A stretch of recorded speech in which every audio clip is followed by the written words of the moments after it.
Hello everybody and welcome to a game I didn't know existed. So, this is Chicken Police, painted red. Uh, I have absolutely no clue how the game works or what the game's about, so let's get into it.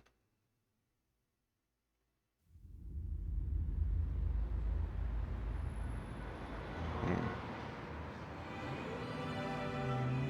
I ran out to get a pack of cigarettes, but I left my wallet at home. Yeah, that's me. I'm getting old.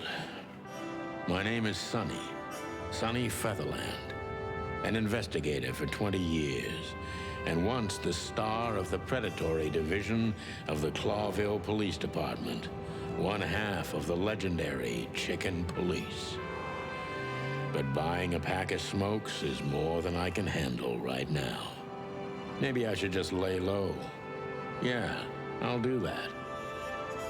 The most colorful place in the wilderness. For all the gods, what bullshit. The last clucking color left this city years ago. And slowly I'll turn gray too.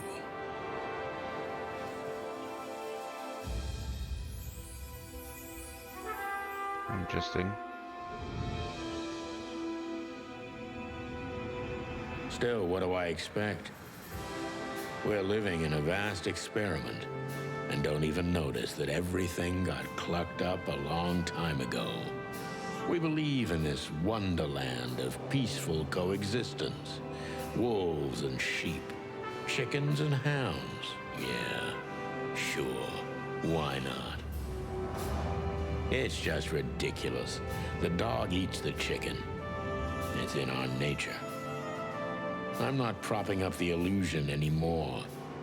121 days, and it's over. Retirement.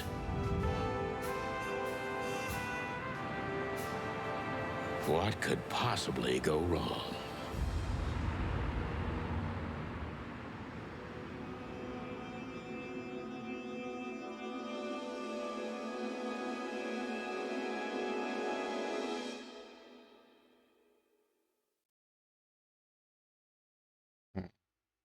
Okay.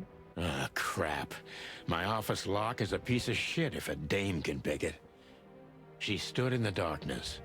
The light painted stripes on her body. It whispered secret little things that were never there in the first place. But she was no zebra. Reality was just a light switch away. Elizabeth or Charlotte? I was sure she'd have a sophisticated-sounding name. She had a bygone look in her eyes, older than this ancient building, and perhaps the whole city itself. Or maybe I'm just drunk. But she was the first womanly thing in my place for a long time, so I had to give her a chance. Every whiskey has the same color nowadays, at least in this price range. I promised myself I'd write a novel one day. We used to be star cops a few years ago. Tabloid press, radio interviews, and even a book series. I don't miss those days. Of course, Marty, my old partner, would disagree. He just loved the spotlight. The Wild Gentleman. Those guys rebuilt the city after the Great Fire of 867. My heroes when I was a little chick. I'm starting to think they should have left Clawville as it was, burned to the ground. The good things in life don't last long. The best ones always leave first.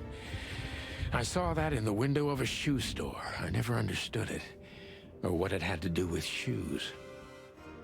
M.B. Davis, the eternal king of jazz. The photo is from the days of jazz prohibition. I only heard the old man live one time, but I'll never forget that night. And not only because I woke up at the harbor without my gun, my badge, and my pants. This is this is one of the most beautiful memories from my old life, before Molly left me and took our daughter. Okay. I wanted to travel the world when I was a kid, but I think I'm gonna end up dead in here, whether I like it or not. I don't even know what these papers are. Not surprised. Books I'm never gonna read. Maybe nobody ever has.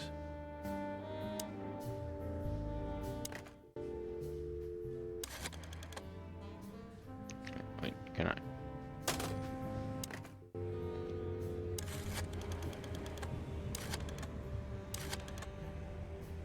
Damn it. Behind that door lies the kingdom of dirty clothes, cigarette butts, and empty bottles. My last cigarette. You're lucky I don't have a light, pal. My wallet and my badge. The wallet is real. The badge ain't. Chief Bloodboil took mine, so I got this one out of a pack of cornflakes, just in case. She doesn't seem so dangerous that I need to grab my gun, but you never know.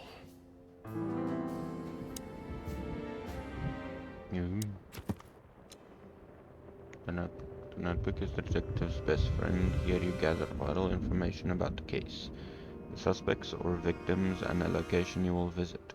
How does it work? Click on any text or pictures in your notebook to read the translated version in your language. Places. Hotel Atlas.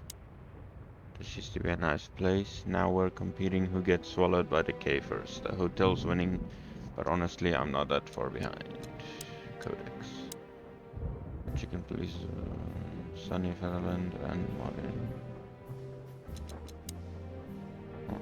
Okay. And inventory.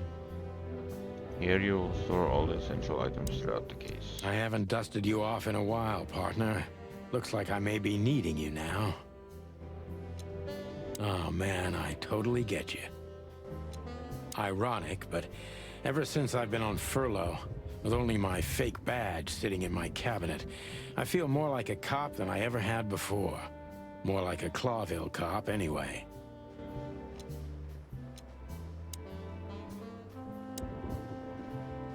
Who is this dame, anyway? And what the cluck is she doing in my apartment on New Year's Eve? Ask a question. Let me introduce myself. My name is Deborah, Miss Deborah Ibanez. You're mistaken, ma'am. Oh, really? Please enlighten me, Mr. Featherland. I'm not a private eye. I'd recommend Mr. Philmar Lowe instead of me. He's a nice guy. Believe me, Mr. Featherland, it's not an accident I came to you. Look, miss, I work for the police, and I'm currently on leave. I couldn't accept private commissions even if I wanted to. Not even from a classy dame like you. Am I that easy to read? That's my job. But tell me, since you've invited yourself in, would you like a drink? I don't usually drink. Well, I've got to have one, and it'd be rude of me to drink alone. So, maybe some sherry? If you insist. But bourbon, please. Ah, thank the wild ones. That's all I have. What a coincidence. So come on, spill it from the beginning.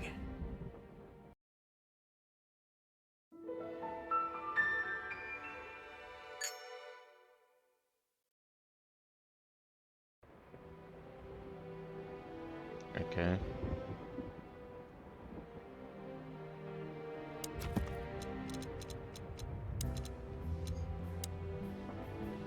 Impala. Pretty and fragile, nothing too special. She runs errands for her employer, a sophisticated lady, but I don't think she's from a particularly wealthy or influential family.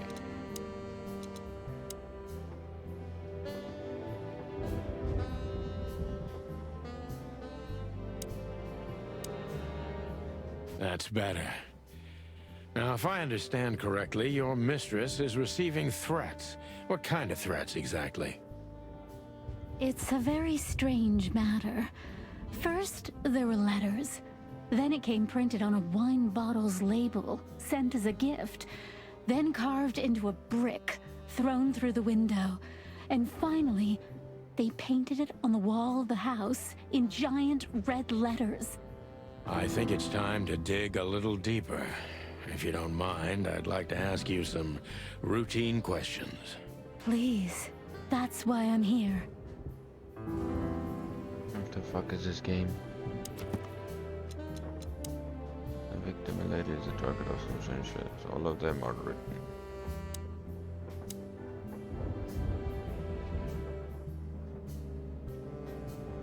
Subject is John Doe because we don't actually know who he is. Focus, this fellow is rather suspicious. I need to concentrate on that. Focus, suspicious. Impression, suspicious. Detective meter. Focus on what you know about the suspect is here, so concentrate on that. Why are you suspicious? Gather impressions from the suspect. Every impression adds a new question line. So many options. It shows how all the questioning is going. Keep it on the positive side, okay? I must be cautious and smart. This dame seems shy, which I can use to my advantage. But I must be careful about what I say to her, or I could scare her off. Let's start gently, and when the time comes, we can go in hard. Okay. Who exactly are you? Who exactly are you, ma'am? I'm not somebody important, Mr. Featherland. You're important enough to deal with such a delicate matter, right? I carry out the wishes of my employer, nothing more. This means simple paperwork, most of the time. You've been thrown into deep water, sweetheart. Tell me, can you even swim? Believe me, this is just as unpleasant for me as it is for you, if not even more. You're not sure you're alright. Tell me, which part of the city do you live in?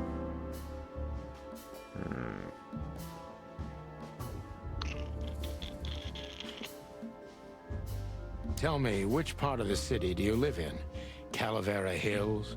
Flowerville, maybe? Look, I don't want to answer that.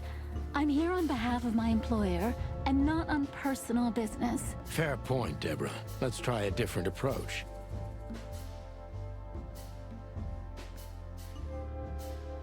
Why did you have to visit me on this particular Why did you have to visit me this particular evening? I have my reasons. I may look like a silly little fawn, and maybe I am, but I still have common sense. I don't doubt that for a second, Miss Ibanez. This day is essential to my mistress, and she thought it's also important to you. A message in itself, for sure. But to be honest, even you are. You know what? I'll just take that as a compliment, even if it wasn't meant as such.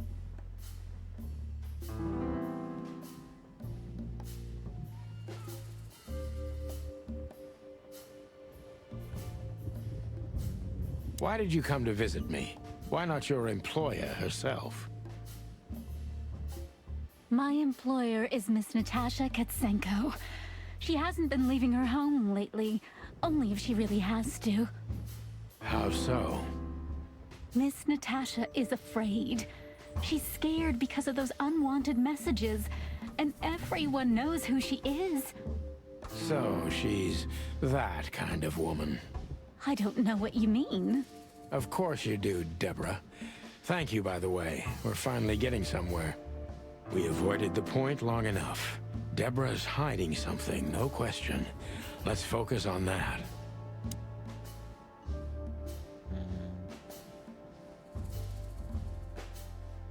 How did you get this address? You know, my mistress has exceptional connections.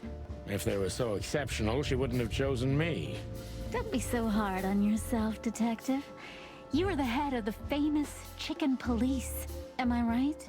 Was it a raccoon with a scarred face called Zip who recommended me? He hates me. No, Mr. Featherland. I don't know anyone like that. Lucky for you, Deborah.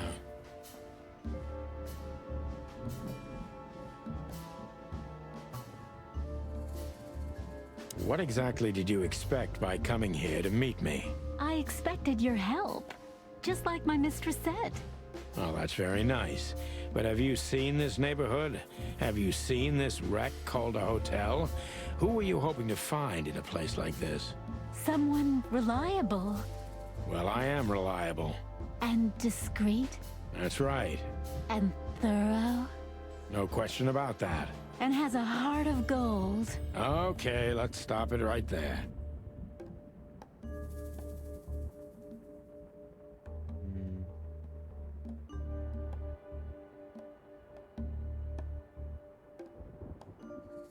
Are you in some sort of jam? Nothing of the sort. There are simply things better left unsaid. Then you're wasting my time. I trust your instincts. You'll manage it. Yeah, and I have no other choice, right? To be honest, no, Mr. Featherland. Not really.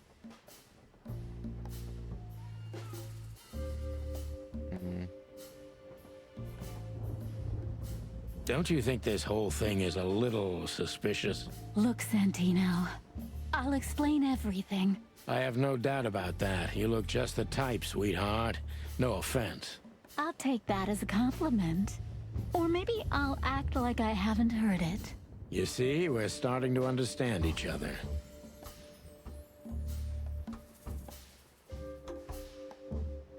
Tell me, Deborah, why should I believe you at all?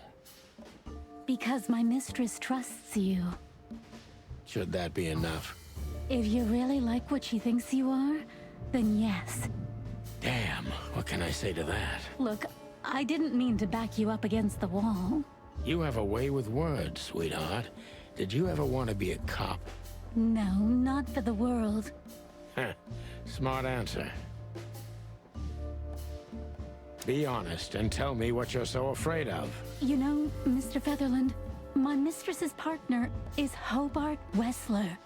Or as most people know him... Ibn Wessler, the Kingpin. Exactly. Feathery gods, help me. So you get it now. The secrecy. To put it mildly, I think I understand it all. Wessler. This little piece of the puzzle changes everything.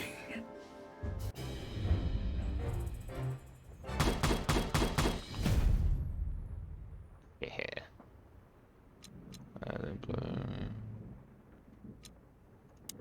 Continue.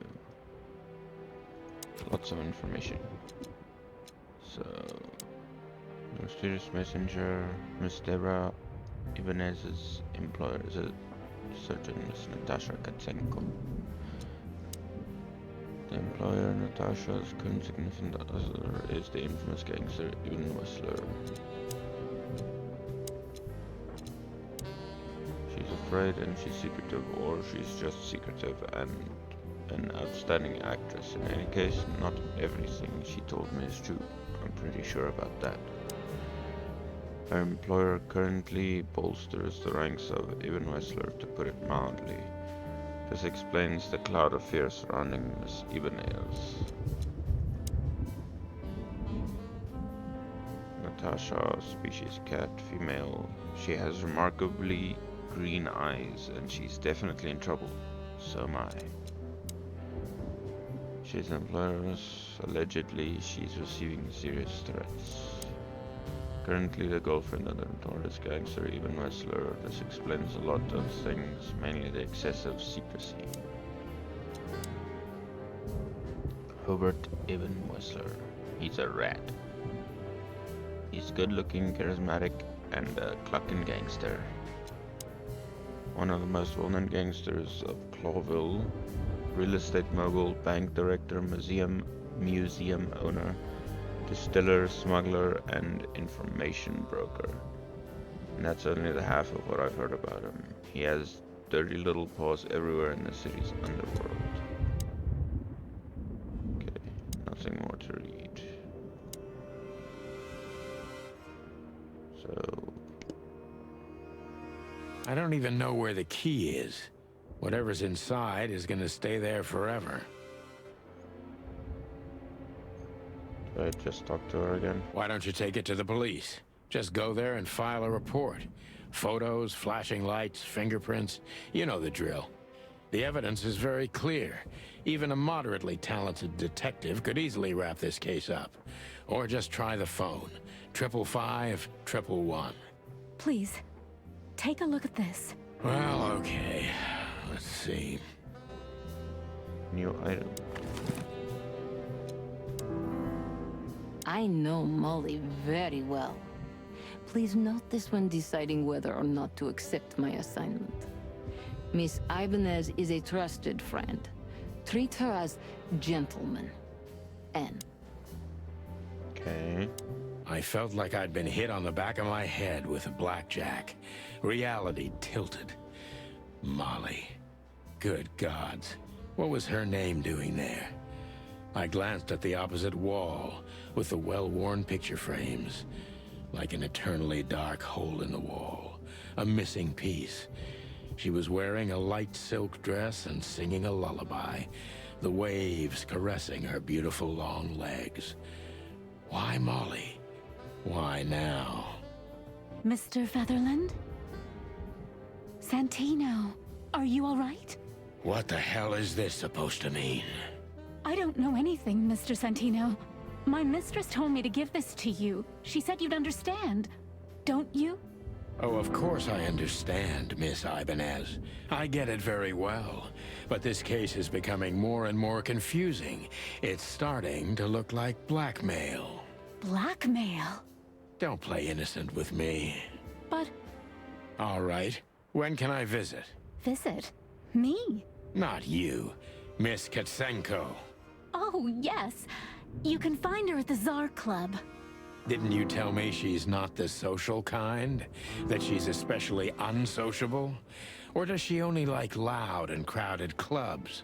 No, she's really not like that. But she owns the place. Judging by the flyer, it must be a very busy club, especially on New Year's Eve, right? I'm sure you'll have no trouble finding Miss Katsenko, but there's one small problem, Mr. Featherland. Let me guess. Mr. Wessler better not know about my visit. Exactly. How did you know? 20 years experience, ma'am. Oh, and please, call me Sonny. It was a pleasure to meet you, Sonny. I'll talk about the rest with Ms. Katsenko in person. A good friend of mine would be happy to take you home if you'd like.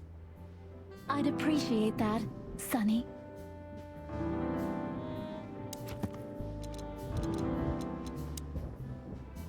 Okay. Natasha must know my wife Molly from somewhere, or perhaps she has very good informants. I must find out what the connection is. She owns the club. Louis C. Hayworth, Rabbit. An old friend of mine, he is stuttering heavily when he talks. Louis is the owner of the once reputable Atlas Hotel and a good old friend of mine. At the moment, he's my landlord. It's only the two of us living in this unbelievably enormous hotel. He's crazy about detective stories and he gladly helps me whenever I ask him.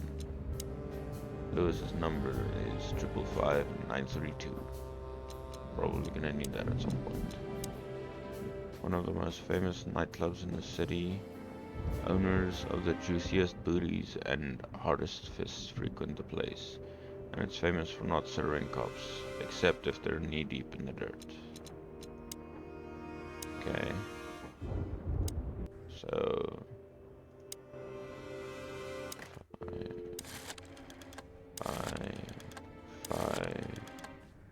932.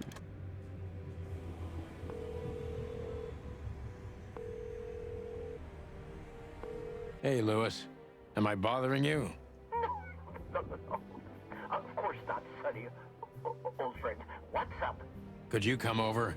I've got a favor to ask if you're not busy. For you, anything. Just a minute. Lewis arrived a few minutes later. He lived in the rooms above, so it wasn't difficult getting here. Not to mention that he's a rabbit. It was a quick hop. The Atlas Hotel was his inheritance. It was once a well-renowned place, but not anymore. The last economic crisis ruined it. And now, besides me, he was the only resident of this enormous place. Thanks for being so quick, Lewis. Can you drive Miss Ibanez home? I have some things to take care of. Of course, Sonny. You know, anything for you. Thank you for being so considerate, Sonny. I appreciate it. Don't mention it. Goodbye, then. So long, Deborah. Before I visit the club, I have to take a detour. I've got a feeling that this case isn't going to be a one-man job. And there's only one bird in this city I can trust. My ex-partner, Marty. He's going to be at the station. I can only hope he'll be willing to talk to me. Okay. The HQ of the department, aka the meat grinder, a huge dark building for shady people. And I don't necessarily mean those who are sitting in the jail. Interesting. So, map. Main scenes, limited scenes. Limited scenes are open for a specific duration, which is about the main story progression. If you are a completionist, be sure to visit all of them before you move to the next main scene. Cannot be reached for the time being. Okay. If you're absolutely sure you don't want to visit any of the available limited scenes anymore, you may not be able to. Okay. I can only pick Global PD at the moment. Damn. It was New Year's Eve, and I was driving, half drunk, risking my whole life's work. But still, it didn't feel any different. Every day was the same. And the 121 days I had left till my retirement seemed like an eternity.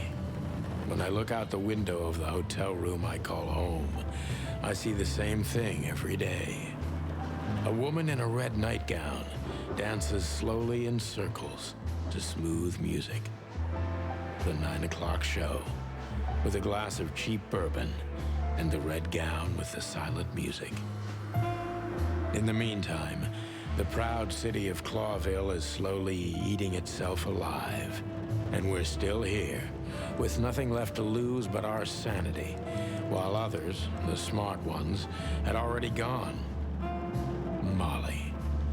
Does her name really upset me this much? All those years of solitude, and I still jump without question every time I hear it. And then there's Marty, my ex-partner, who hates me. But I know I have to speak with him, no matter what. Why do I feel like the past is watching me on this goddamn night?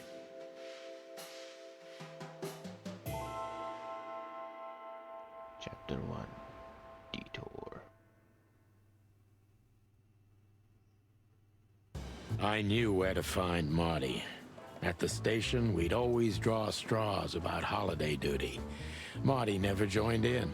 He always took the New Year's Eve shift, even though he had someone to go home to. I understood. 10 years ago, we survived the night the press called the Bloody New Year. Forgotten by Clawville, but not by us. We both left parts of ourselves behind that night.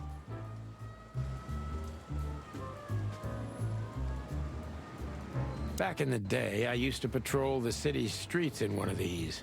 I don't miss it, but it used to have its advantages.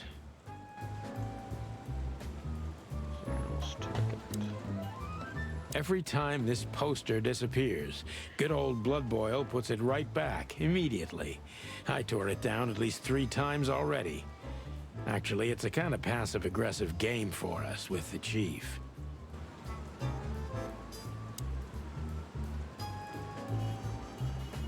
Did you miss me? No? Same here. Well, look at that. Hey, Sonny, what you scratching out over here? I heard the big boss threw you out. Tough luck, boys. I may not be on duty, but I'm still a cop, just like you. Well, more than you. Hey, you don't have to be so peckish, old bud. By the way, you're on luck. Blood Boil's not in tonight. Malloy is in charge. Oh, God. That clumsy buffalo is here tonight.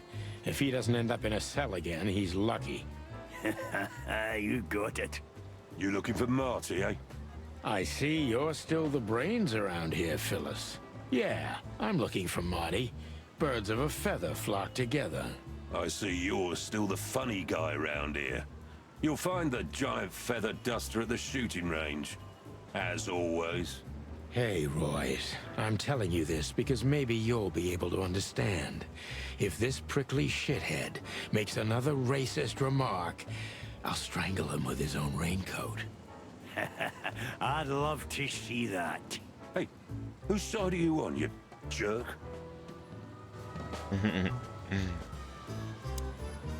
This happened when that old bloodhound, Bloodboil, was promoted to chief of police.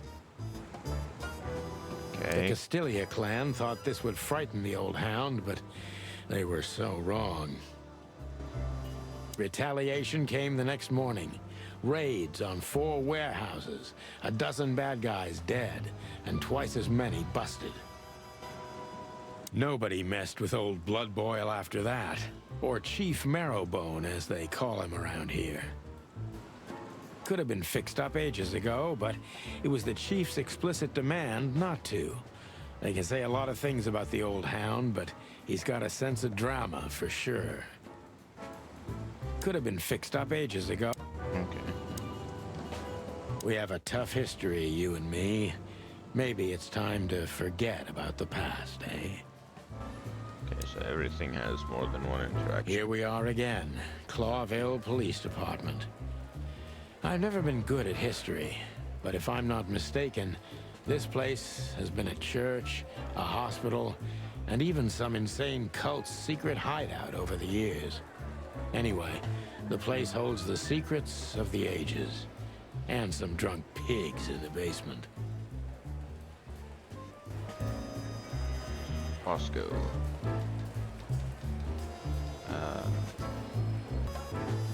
Alright, well,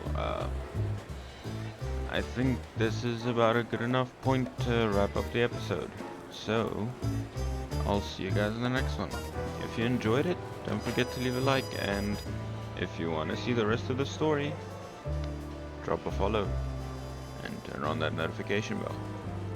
See you guys in the next one. Later.